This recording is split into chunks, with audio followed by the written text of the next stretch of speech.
Now we are here starting the embryonic development after implantation. You know the embryo is implanted in this stage only, which is blastula. Okay. Now soon after the implantation, what happens? Now we are going to start the page number 54. That is, here they have written, see the black words, ectoderm, endoderm, mesoderm and stem cell. I am going to explain what is this. This stage of the embryo in which in this stage, so it is implanted. Now what happens? This inner cell mass, which is a group of cell, now soon after the implantation, this inner cell mass, this arrow is showing, will get differentiated into 3 layers. This is a diagrammatic representation, and name of these 3 layers is ectoderm, mesoderm and endoderm, and this was blastocele already. And this stage of the embryo is called as gastrula.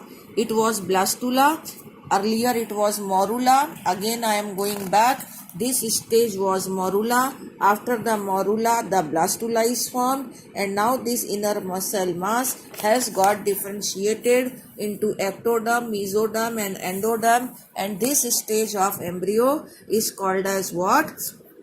The gastrula. Look at this diagram, gastrula. Now what happens? These cell, ectoderm, mesoderm and endoderm, in this cell the differentiation will take place, and the cells of the each layer will start forming the tissues, so that the formation of tissues and organs will take place in the embryo, and this process is called as what? Organogenesis. That way the organs will start forming in the embryo in the mother's uterus. Now what happens? How much development of the embryo takes place? After first month of the pregnancy, that is, the embryo's heart is formed and first heart sound can be listened after 1 month. Now at the end of the second month of the pregnancy, what will happen? The fetus develops its limbs and digits. Okay, this you all, I am sending this flow chart and you are to learn it. Now by the end of trimester, that is the third month or 12 weeks, what will happen? What all development will take place in the embryo? Major organ system will form, external genital organs will form, and limbs will also formed after third month of pregnancy or after 12 weeks of pregnancy. Then by the end of fifth month or the first end of the fifth month, the first movement of the fetus and the appearance of hair on the body can be observed. The movement of the fetus is observed after fifth month. Now after the 6th month or 24 weeks of pregnancy, what will happen? The fetus body will be covered by fine hair, and eyebrows and eyelids will also be separated, and they can also be observed. This takes place after 6 months of pregnancy. Now what will happen after 9 months of pregnancy? After 9 months of pregnancy, the complete gestation period is completed and the embryo gets fully developed and it is ready to deliver. That way, this is how the complete development of the embryo takes place in the complete gestation period. Okay, so what is gestation period? Now I am introducing one more word. This whole process takes place in the gestation period. That means from the formation of zygote. This was the zygote. So from the formation of zygote till the development of complete embryo, till it is ready to deliver, that process is called as gestation period. Okay, so here I have written, once the end of the gestation period is there, or complete 9-month pregnancy is over, then the process which takes place is called as what? Parturition.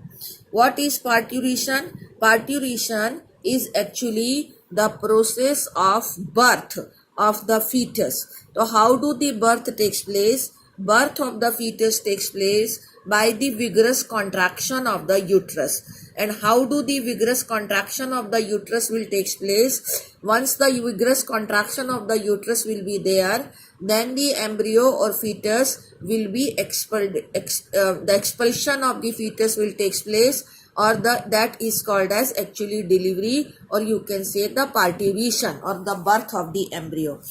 But this process can be explained by this flow chart.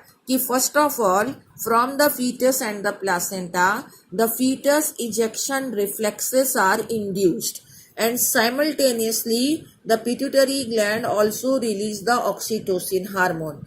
This oxytocin hormone will act on the uterus muscles, and those muscles will start contracting vigorously. This is a complete neuroendocrine process, and so that when the uterus muscle will contract vigorously, it will lead to the expulsion of the fetus from the mother's uterus, and this process is only called as parturition or birth. Okay, this is one topic completed, which is given here. What is parturition? The complete, this is all what I have given, the what all changes takes place in the complete embryonic development, first month, second month, third month, fifth month, ninth month. This all is given in this paragraph. But now we are discussing parturition. Parturition also I have explained, which is given in this paragraph, but I have converted it into the flow chart which I was showing you. Now it comes the last topic. Last topic is lactation. Like parturition and lactation, parturition is explained here, and now it comes the lactation. Lactation also I have converted into the flow chart which I am showing you. Now this lactation, it starts taking place after the birth. That means the mammary gland get activated and they start producing the milk. This process is called as lactation to feed the newborn baby. The first few days milk is called as colostrum, and this colostrum is very rich in antibodies, and these antibodies are essential for developing the resistance to the newborn baby. On this there is a question, what is colostrum and what is its importance? Importance is that it produces antibodies. And what is colostrum? It is the first few days milk, mother's milk after the child birth. That is over about today's topic. Thank you. Now this chapter is also completed. In the next video we will start the fourth chapter. Thank you.